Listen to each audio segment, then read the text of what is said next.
Aspirina también por su efecto antiagregante plaquetario. Tiene también acción antiinflamatoria, analgésica y antipirética, la aspirina. Pero además estamos reforzando con un antiinflamatorio, un AINE muy noble y barato, que es el ibuprofeno. Ahora, lo grave sería que tenga alergia al ibuprofeno. No sé si eso me has preguntado, Joseph. Sí, doctor. Además de eso, tiene alergia a los AINES. ¿Qué puedo o qué se Ya. puede? Bueno, en este caso, querida amiga, se justifica utilizar un antialérgico. Yo te sugeriría, de las cetiricinas, la más avanzada es la levocetiricina. Se da solamente dosis única por día. Entonces la levocetiricina va a permitir durante 5 días nomás vas a administrar. Claro, ocasiona un poco de somnolencia, pero no tanto como los antihistamínicos clásicos, ¿sí? Entonces anótate con B chica levocetiricina, con C o con Z, como quieras. La levocetiricina es una de las fórmulas avanzadas de los antihistamínicos que utilizas una vez al día. Y como vas a emplear ibuprofeno solo por 5 días o 6 días, entonces fácilmente puedes utilizar una tabletita de levocetiricina. ¿Por qué? Porque la acción de los antiinflamatorios es muy noble, es muy importante, vital para un paciente con COVID, para prever la tormenta de citoquinas. No sé si me he dejado entender, Joseph. Sí, doctor, muchas gracias. Entonces, en vez del ibuprofeno, la levocetiricina, No. acompañando. O sea, es importante que sigas utilizando ibuprofeno, pero me has dicho que tiene alergia. Solo Ajá. utiliza ibuprofeno, pero para que no tenga los efectos de la alergia al ibuprofeno, que tome levocetiricina. Eso ha de impedir la alergia y te va a permitir seguir administrando el ibuprofeno. Jocelyn, el ibuprofeno es muy importante que administres al paciente. Y si ya está cubierto con antibióticos a las 72 horas, dependiendo del caso, inclusive puedes utilizar dexametasona, 4 miligramos cada 8 horas. ¿Por qué? Porque ya está cubierto. ¿Cuál es el efecto indeseable de la dexametasona? Que si no está cubierto con antibiótico, puedes generalizar la infección bacteriana o la viral. ¿Entendieron esto, jóvenes? No tengo ningún inconveniente que me puedan preguntar 100 veces. Muchas gracias, doctor. ¿Entendiste, amorosa? Tiene que estar claro. Sí, Síguele doctor. dando ibuprofeno, pero primero le das levocetiricina, una tabletita le puedes dar y después administras con confianza porque no va a tener ese efecto de la alergia. ¿Por qué? Porque el ibuprofeno entonces puedes administrar el ibuprofeno de 600 miligramos cada 12 horas, no 400 cada 8 horas. Igual vas a llegar a la dosis. 400 cada 8 horas, ¿a cuánto llegas al día? ¿A cuántos miligramos? 1200. Y 600 cada 12 horas, 1200. 1200. ¿Vea? Entonces, hay en esa presentación, el ibuprofeno viene en 400, en 600 y en 800. Cómprate la de 600, entonces le das cada 12 horas. Entonces no vas a tener esa administración repetitiva que puede provocar alergia, pero como está con levocetiricina, la levocetiricina es un antialérgico. ¿De cuánto, doctor, la levo? Solo es una sola dosificación, levocetiricina, dice, y te dan, ahorita no recuerdo exactamente los miligramos, pero de un instante te doy, ya voy a recordar, ¿ya? Gracias, doctor, muchas gracias. Listo, amigos. Ya, entonces con ustedes estábamos Me tocaba ver fiebre hemorrágica boliviana, doctor. ¿en qué parte estábamos? Recién íbamos a iniciar el tema de fiebre Ah, hemorrágica. ya, gracias. Doctor, Desde el lunes, jóvenes, desde el lunes, escúchenme bien, desde el lunes ya estoy colgando ya varios temas. Les comenté, no, para mí es muy difícil renderizar y después subir. Dura horas, qué increíble, debe estar mal mi computadora. Pero ya estoy subiendo, entonces ya desde la próxima clase van a ser debates, como al principio estuvimos haciendo, pero yo quiero que ustedes les hayan enviado banco de preguntas para cada tema. Entonces, Ya, vamos a empezar de los que asisten. Doctor, la primera pregunta, estoy contestado. Entonces, vamos a ir debatiendo. Y ustedes ya van a revisar la clase en la parte asincrónica. ¿Están de acuerdo? Sí, doctor. ¿Ya? Entonces, Sí, ustedes van a decir, doctor. doctor, tal pregunta, tal pregunta. Entonces, vamos a ir contestando, porque se supone, además aquí yo voy reforzando, ¿no es cierto? Porque ya está en su clase, en Classroom ya está. Esta gripe, esta fiebre amarilla, esta dengue, esta COVID-19, la fiebre hemorrágica, todo eso, solo me falta renderizar y de las prácticas. Bueno, con ustedes no hago, o con ustedes hago prácticas, ¿sí? ¿O no? Ah, no, con ustedes no hago prácticas. De las prácticas también estamos haciendo juegos profesionales. Entonces les doy yo el tema rapidito o les mando el tema, ellos arman, entonces están actuando bonito. Entonces, alguien hace de paciente, toca, ¿no es cierto? Buenos días, doctor, dice sí. Entonces están simulando síntomas de COVID, están simulando síntomas de Chagas, de gripe, de dengue. Estamos haciendo siete temas en práctica. Estamos haciendo COVID, dengue, gripe, Chagas, neurocisticercosis, SIDA y septicemia. Y la semana a veces no alcanza, pero no importa, nos estamos extendiendo. Entonces, con el tiempo vamos a subir esos audios de lo que han actuado de pacientes. Y el que actúa de paciente tiene que saber los síntomas para decir, inclusive le prepara una especie de cuestionario, digamos, al médico, para que el médico diagnostique, por ejemplo, en COVID, para que diga si está en el estadio 3, o está en el estadio 2A o 2B, o está en el estadio inicial. Hay alumnos muy habilosos, ¿no? Dicen, ¿y cómo se siente? Estoy respirando nomás bien, o veces ya no puedo respirar, vean, ¿sí? Entonces, ¿qué le está induciendo? Tengo mareos, ¿qué le está induciendo a pensar que si es COVID, que está ya en el último estadio? No puedo respirar, y empiezan a jadear, y entonces el médico dice, doctor, este es el estadio 3 para terapia intensiva, ventilador, etc. Entonces estamos haciendo calistenia mental, jóvenes, pero con esta teatralización están perdiendo el miedo, porque ¿cuál es el defecto primario que tienen ellos? No tienen seguridad en la confección de la historia clínica, ni siquiera en la afiliación. Entonces, ¿qué tienen que aprovechar este tiempo ustedes, jóvenes? Alistarse, actuar bonito, el interrogatorio, luego presentar el motivo de consulta, resumir la enfermedad actual y luego proceder al examen físico. ¿Qué están haciendo mis alumnos en el examen físico? Están aprendiendo cómo se describe, ¿no?, el examen por registro, o sea, regionalizado por sistemas y aparatos. Entonces, están aprendiendo a relatar, pero de forma fluida, porque ese es nuestro defecto.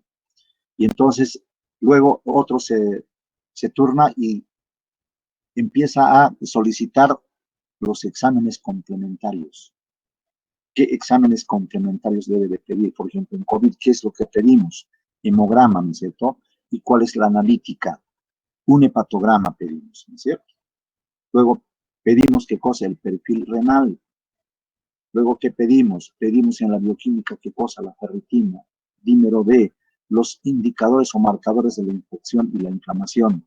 ¿Qué pedimos? La interleuquina 6, la proteína C reactiva, la glicemia, la procalcitonina, las troponinas. Entonces, con todo ello, ahora los alumnos, ustedes tienen que estar familiarizados, tienen que, si no están haciendo eso en prácticas, agarren un recetario, distinguidos jóvenes, entonces pongan el nombre cualquiera, nombre XX1, lo que sea. Pues muy bien, señor, usted tiene COVID, está en fase inicial, es importante iniciarle tratamiento antiinflamatorio y tratamiento antiviral, y yo le voy a hacer a usted un tratamiento antibiótico profiláctico, porque tengo miedo por la edad que tiene usted, que pueda hacer una neumonía.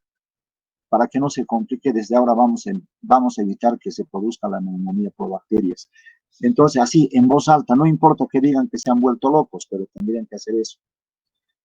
O en el caso del dengue, por ejemplo, si señor, este es el primer día, yo voy a pedir, espéreme en el consultorio, mientras tanto voy a estar atendiendo a los siguientes pacientes, pero le voy a pedir un hemograma de urgencia, usted no se va a ir. Entonces, ¿qué analizamos en el dengue? Hemos trillado bastante, ¿no es cierto? Tenemos que analizar la leucopenia, que es precoz. ¿Qué tenemos que analizar? El hematocrito, si está elevado, que nos indica que está habiendo fuga de plasma. El dolor abdominal, en fin, todo eso ustedes pueden entrenarse con un paciente simulado. Bueno, no sé por qué le estoy diciendo, pensé que con ustedes tenía la práctica. Bueno, entonces estamos voy a compartir la pantalla, jóvenes.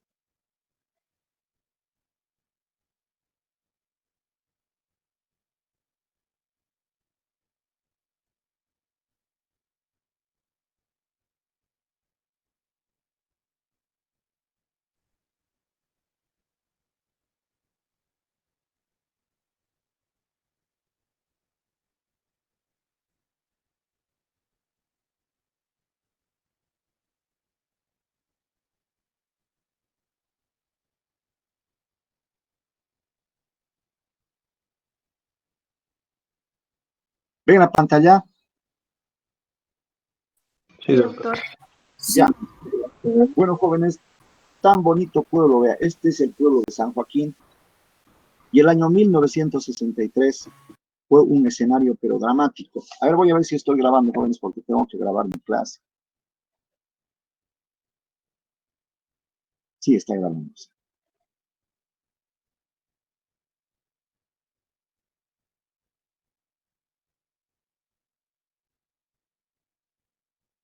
Entonces decía, jóvenes, que el año 1963, este fue un escenario. Ay, perdón, aquí hay un error, voy a corregir. Qué barbaridad.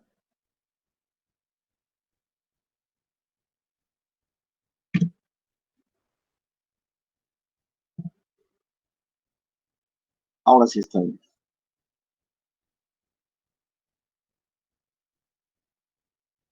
Creo que así es subida a YouTube. Van a corregir, jóvenes, van a decir, bueno, ha sido un error de dedo.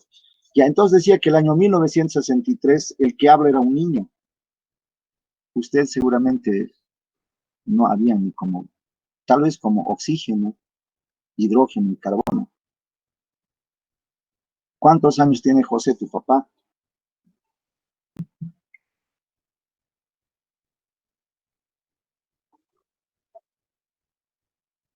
A ver, 54 años.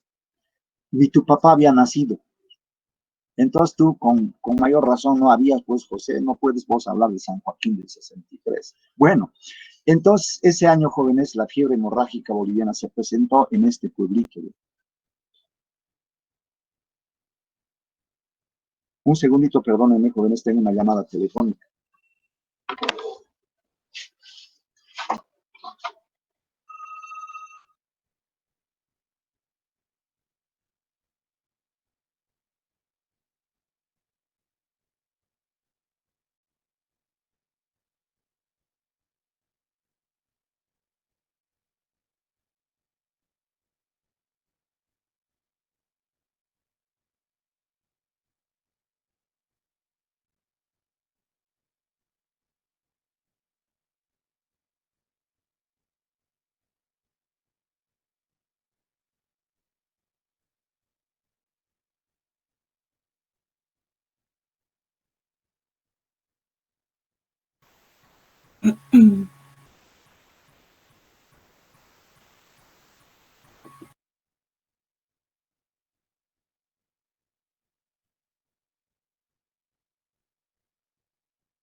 Van a disculpar, jóvenes. Entonces, decíamos que ese año colapsó el hospital. El hospital tenía seguramente, creo que para 20 o 40 camas. Ya no me acuerdo, es un hospital pequeñito. Entonces, a ver, vamos a hacer una reconstrucción mental. ¿Conocen la plaza, verdad? La plaza 25 de mayo. Sí, doctor. Ya. Entonces, imagínense que esta es la esquina de la calle España. Y bajando está el Banco Nacional de Bolivia, ¿no es cierto? Bueno, de esta esquinita, nosotros vamos bajando por acá. Vamos bajando, ahí está, de los choferes, de la Asociación de Choferes, de 25 de mayo creo que es. Y bajando por esta cuadra, y vamos por el Banco Ganadero, etc. Y llegamos a la esquina. ¿Se están imaginando? Y de esa esquina hay ¿qué les digo? Un local, Café Capital. ¿Se ubican? Café Capital, bajando ya por la ya. Sí, Y se doctor. ubican la tienda Manhattan Sí, o doctor. el edificio de la universidad, sí, ¿no es cierto? Tiene la universidad un edificio. Se ubican, ¿no es cierto? Ya, como a media cuadra de la Aniceto Arce. Entonces, ahí estaba ubicado el hospitalito. Un portón con un tocador, una casa colonial. Así este aspecto más. Todas las casas tienen esta especie de sonido, un corredor con pilares. Entonces, igual, o sea, bajando de esta esquina de la plaza igual, una cuadra, doblamos a la derecha, y a media cuadra de la calle, en el margen de la acera izquierda, está el hospitalito. Sí, para 20 camas el hospital. Era una casa particular que funcionaba como hospital. Y ahí habían cientos de pacientes internados en septiembre, desde julio a septiembre del año 1963 con fiebre hemorrágica. Entonces uno se pregunta, ¿no? Pero si eso tenía para 20 camas, ¿dónde estaban los cientos de pacientes? Estaban aquí en la plaza, ¿sí? Estaban en la plaza, habían hartos pacientes, ¿sí? Con sus tolditos, sus biombos, etcétera, y alrededor del hospital. Imagínense como donde la iglesia de San Francisco, más o menos por ahí en la acera de la tienda Manhattan de Café Capital. Entonces, en todas las áreas estaban los pacientes echados en el suelo. El hospital era una triste referencia, como ahora el hospital de Santa Bárbara colapsado. Los enfermos no tienen dónde internarse, entonces estaban en su estancia, estaban en sus casas, estaban en las calles, con la esperanza de que el médico hiciera algo por ellos. Y esta iglesia, jóvenes, en los pueblitos existe la costumbre de repicar tristemente. El sacristán se las ingenia para sacar unos sonidos tristes, unos sonidos pero lastimeros como para llorar. Entonces, como último homenaje a las personas que morían, repicaba la campana. Y dice la historia, jóvenes, que estaban así en biombos. Aquí había un biombo, un paciente, tapaban con un biombo. Un biombo es como una especie de bastidor de madera que tapa con tela. Entonces, como había hartos pacientes acá en los corredores, fuera en el patio del hospital, entonces pusieron ahí varios pacientes, como qué sé yo, 40 pacientes o 20 pacientes, ¿sí? Uno al lado del otro, solo estaban separados con biombos, pero todavía no había biombos, sino estaban los pacientes solamente así. Supónganse que este paciente está echado, el que sigue, el que sigue, el que sigue, el que sigue, el que sigue. Moría este paciente el 8º día, el paciente número 15, digamos, moría el 14, el paciente 13, el paciente 12, el paciente 11, el paciente así sucesivamente. Entonces, este veía morir a este y se moría. Este veía que se moría este y se moría. Este todavía no moría porque todavía, según él, no le tocaba el turno. Esas cosas me han contado, esas cosas han pasado. O sea, el pánico a veces también coadyuva a los pacientes que están mal, obviamente, estaban para poco, y con esa impresión igualmente morían. Entonces, ¿qué hicieron? Eso es lo que quiero contarles. Taparon con un biombo con un bastidor de tela. Y luego a este otro, igual, un bastidor, aquí otro bastidor, un bastidor, otro bastidor, aquí otro bastidor y aquí otro bastidor. Entonces, este estaba vivo y preguntaba, ¿el de al lado sigue vivo? Le decía, ¿sí? ¿Y sabe qué le decían? Sí, sigue vivo. Ah, entonces, todavía no le tocaba morir. Pero por ahí decía el otro paciente, he escuchado sonidos, pero ya muerto, se lo han dicho, sí, entonces murió. Entonces ocultaron con los biombos para que no se dejen afectar por el pánico. Pero ¿sabe qué pasó, jóvenes? No, también ya la campana repicaba, aunque ellos ya no veían que el otro estaba muerto. ¿Y qué decían? No, sigue vivo, tú también vas a seguir vivo. Entonces se alegraba. Pero cuando repicaba la campana, ya sabían que alguien había muerto, igual se morían. Entonces, ¿sabe qué le dijeron al párroco de esta iglesia? Padre, ya no toque la campana. ¿Pero por qué? Porque cuando escuchan que alguien ha muerto, se mueren en el hospital. Y la campana se escucha obviamente en todo el pueblo. Esas estrategias que están escritas en la historia de la fiebre hemorrágica pasaron jóvenes, como ahora estamos escuchando a través de la televisión, a través de las redes sociales. Se necesita plasma para tal o plano mundano.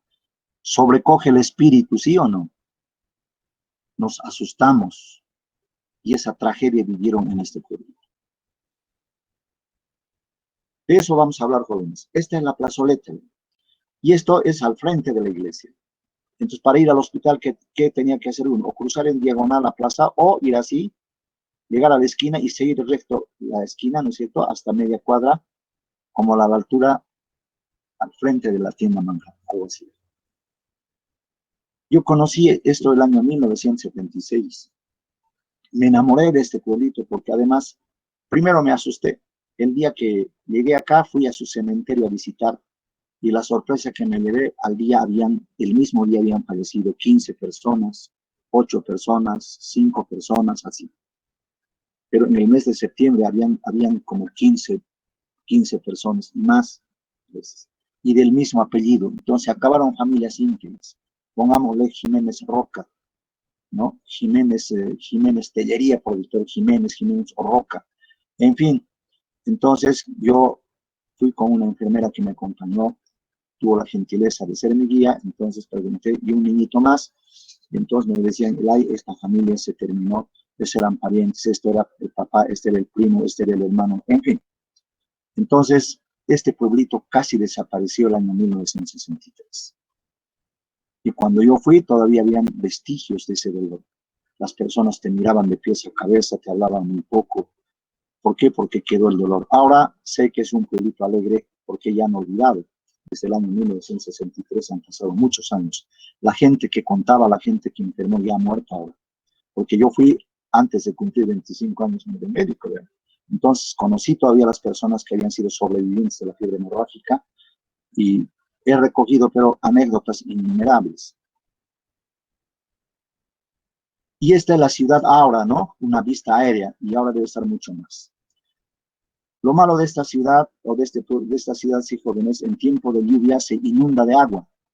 Y estos pueblitos, el año que yo fui, el 76, el 77, 78 que estuve por allá, solo se iba en avión. No había camino carretero.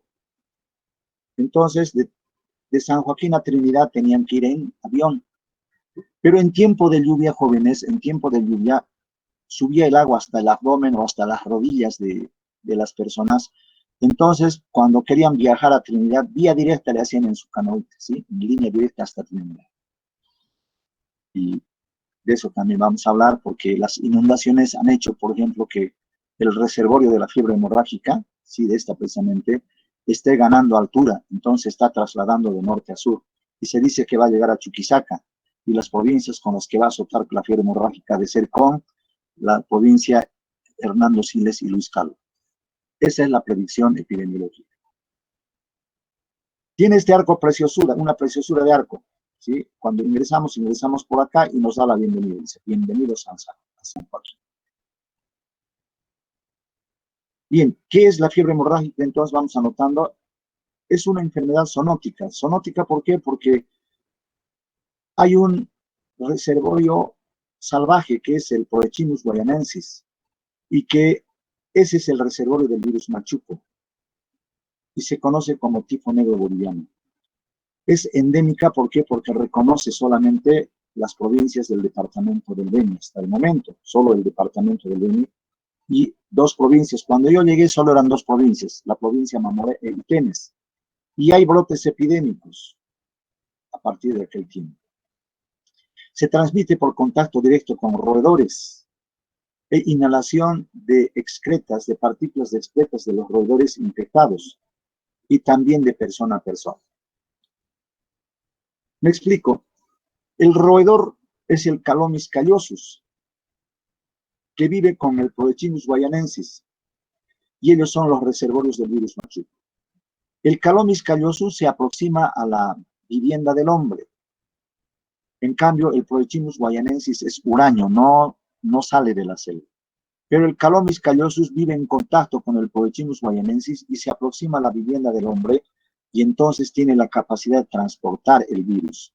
¿Qué pasa cuando va a la vivienda del hombre? Este ratón, el Calomis callosus, orina, defeca en los alimentos que no lo tienen bien guardados los pobladores pobres, que no tienen despensa ni refrigerador. Entonces ellos consumen, hay un producto allá que se llama la harina de yuca, se llama el chivé. Entonces los pobladores venianos consumen eso y junto con ese alimento introducen a su tubo digestivo el virus de la fiebre hemorrágica. Y también los contactos contaminados. Ahora ya se sabe que esa es la vía a través de los alimentos y el contacto con los roedores. El roedor saliva, orina y defeca, entonces ese es el mecanismo de contagio. Se parece mucho a la antivirosis en ese sentido. Entonces los que laboran en la tierra, los agricultores, tocan esos pastos, esas superficies donde ha estado recientemente un Calomis callosus y por ahí orinó y entonces o defecó y ahí está el virus. Entonces, si no se lavan las manos y comen con las manos contaminadas, entonces introducen el virus. Esta enfermedad es sistémica, se inicia bruscamente, es insidioso también. ¿Qué significa de inicio brusco? Como la gripe, de golpe. Insidioso de a poquito. Un pequeño malestar el primer día, al día siguiente aumenta, y en el cabo de 3, 4 días o una semana recién se constituye la enfermedad. Por eso confundieron mucho tiempo con la fiebre tifoidea, porque la fiebre tifoidea comienza de ese modo. Y también pensaban que tenían gripe por el inicio brusco. Entonces, 2 maneras de comenzar. Pregunta de examen. ¿Con qué comienza? Con fiebre y manchas precoces en la mucosa yugal, en la orofaringe aparecen manchas en la mucosa. Y otro hecho que acompaña es la poliadenopatía generalizada. Es una característica importante que hay que explorar en un paciente donde si estamos en una zona de fiebre hemorrágica. El compromiso del estado general, acá nos hacía confundir con la gripe. Cefalea intensa, síndrome doloroso generalizado, o sea, mialgias, artralgias y la raquialgia intensa. Miren ustedes, queridos alumnos, cómo podemos confundir con la gripe. Pero en un lugar tropical donde hay fiebre amarilla, donde hay fiebre hemorrágica, tenemos que pensar en la enfermedad más grave que existe. Y después ir descartando. Vean otro hecho fundamental que esto sí nos ha de hacer confundir. Con el dengue nos puede hacer confundir inyección conjuntival y fotofobia. Pero aparece prontamente la hemorragia generalizada. Y otro hecho importante que hemos de analizar en el examen de rutina que pediremos el primer día es la leucopenia. Y el control de los signos vitales es muy importante, la hipotensión arterial.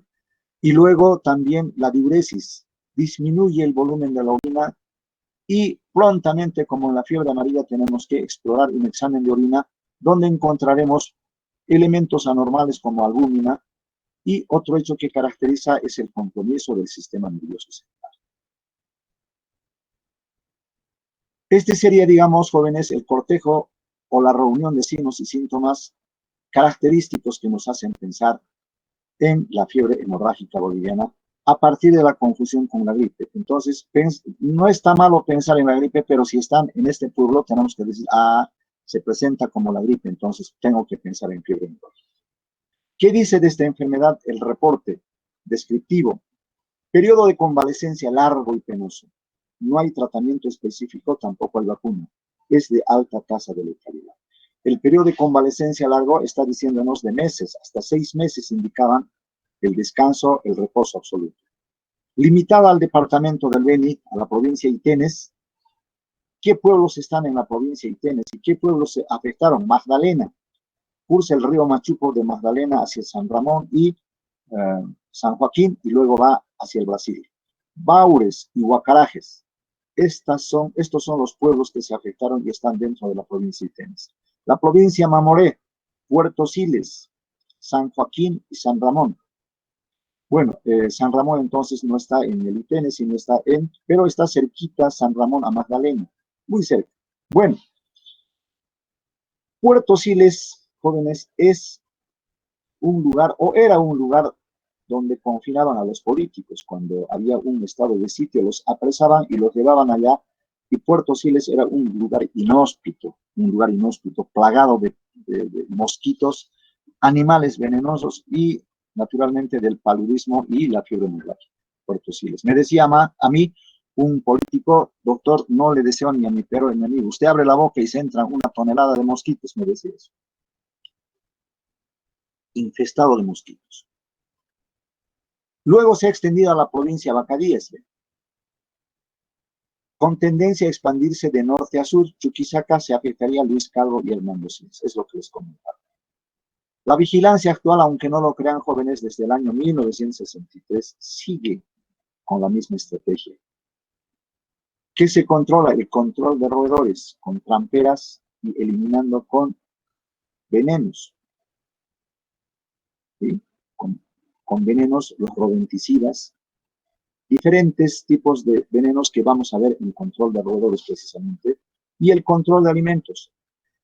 El año 1963 murieron 2 eminencias científicos americanos y se asustaron y abandonaron, porque vinieron desde Estados Unidos, desde Bélgica, Europa, y de las montañas rocallosas de Estados Unidos y del laboratorio de medicina tropical de Amberes, Bélgica, y el ejército de los Estados Unidos estaba controlando esta epidemia, temible epidemia en el mundo el año 1963.